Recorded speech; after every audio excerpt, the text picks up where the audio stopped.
Assalamualaikum warahmatullahi wabarakatuh. Saya Siti Zulaika dari kelas 11 Multimedia absen 28. Di sini saya akan mempresentasikan tentang materi haki atau hak atas kekayaan intelektual. Haki merupakan hak atau kumpulan hak yang dilindungi oleh hukum atas usaha atau upaya dari seseorang yang menghasilkan sesuatu yang bernilai. Dengan kata lain, lebih dikhususkan untuk perlindungan atas investasi yang memiliki daya cipta. Haki memiliki dua sifat. Yang pertama, memiliki jangka waktu tertentu.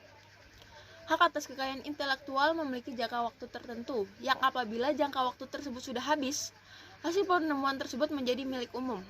Akan tetapi, ada juga haki yang masa atau jangka waktunya bisa diperpanjang. Yang kedua, bersifat eksklusif dan mutlak. Haki bersifat eksklusif dan mutlak, artinya tidak ada satu orang pun yang boleh melanggar hak kekayaan intelektual milik orang lain. Pemilik hak bisa mengajukan tuntutan jika mengetahui adanya pelanggaran yang dilakukan oleh pihak lain. Manfaat dan tujuan haki. Yang pertama, sebagai perlindungan hukum kepada pencipta dan karya. Yang kedua, mencegah adanya kemungkinan pelanggaran haki milik orang lain. Yang ketiga, meningkatkan kompetisi dan pangsa pasar. Dan yang keempat, sebagai bahan pertimbangan dalam menentukan strategi penelitian, industri, dan juga usaha di kawasan Indonesia.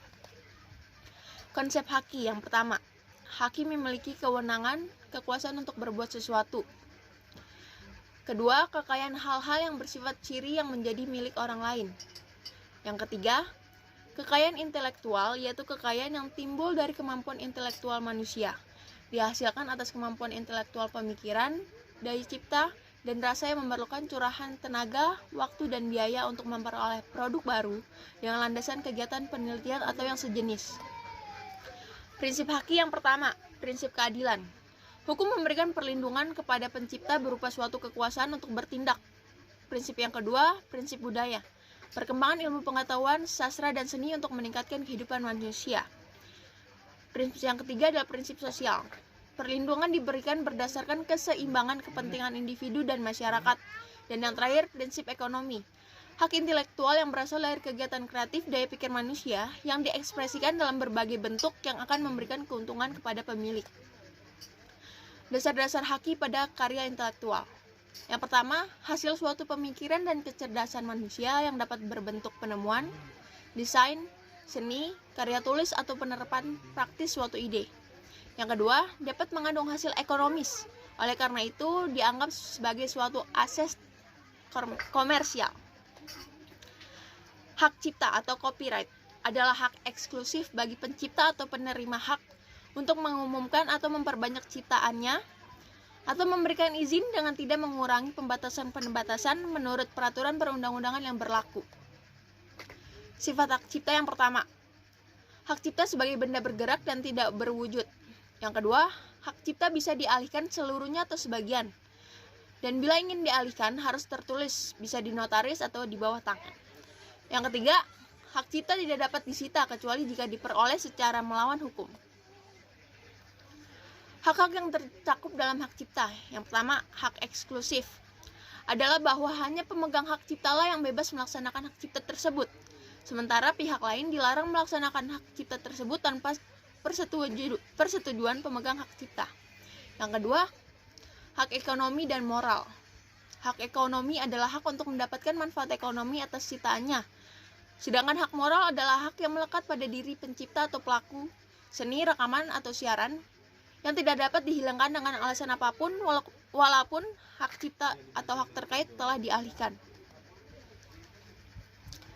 Hak kekayaan industri atau industrial property right adalah hal yang mengatur segala sesuatu tentang milik perindustrian, terutama mengatur perlindungan hukum.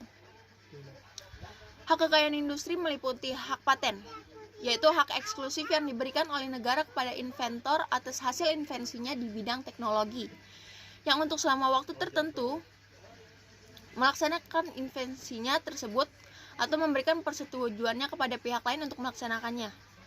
Yang kedua, hak merek.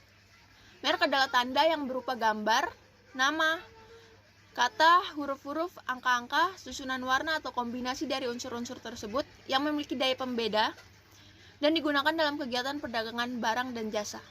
Yang kedua, hak varietas tanaman adalah hak kekayaan intelektual yang diberikan kepada pihak pemulia tanaman atau pemegang PVT untuk memegang kendali secara eksklusif terhadap bahan perbanyakan atau material yang dipanen dari suatu varietas baru untuk digunakan dalam jangka waktu yang ditentukan. Yang keempat, rahasia dagang adalah informasi yang tidak diketahui oleh umum di bidang teknologi dan atau bisnis. Mempunyai nilai ekonomi karena berguna dalam kegiatan usaha dan dijaga kerahasiaannya oleh pemilik dagang rahasia. Kelima, desain industri adalah suatu kreasi tentang bentuk, konfigurasi atau komposisi garis atau warna, atau garis dan warna atau gabungan daripadanya yang berbentuk 3 dimensi atau 2 dimensi yang memberikan kesan estetis dan dapat diwujudkan dalam pola 3 dimensi atau 2 dimensi, serta dapat dipakai untuk menghasilkan suatu produk, barang, komoditas industri atau kerajinan tangan. Yang keenam, desain tata letak sirkuit terpadu adalah suatu produk dalam bentuk jadi atau setengah jadi yang di dalamnya terdapat berbagai elemen dan sekurang-kurangnya satu dari elemen tersebut adalah elemen aktif yang sebagian atau seluruhnya saling berkaitan serta dibentuk secara terpadu di dalam sebuah bahan semikonduktor yang dimaksudkan untuk menghasilkan fungsi elektronik. Dan yang terakhir adalah indikasi geografi, merupakan tanda yang menunjukkan asal-muasal suatu barang. Biasanya hal ini dilihat dari faktor geografi seperti faktor alam dan faktor manusia memberikan ciri kualitas tertentu. Sekian presentasi dari saya, kurang lebihnya mohon maaf. Wassalamualaikum warahmatullahi wabarakatuh.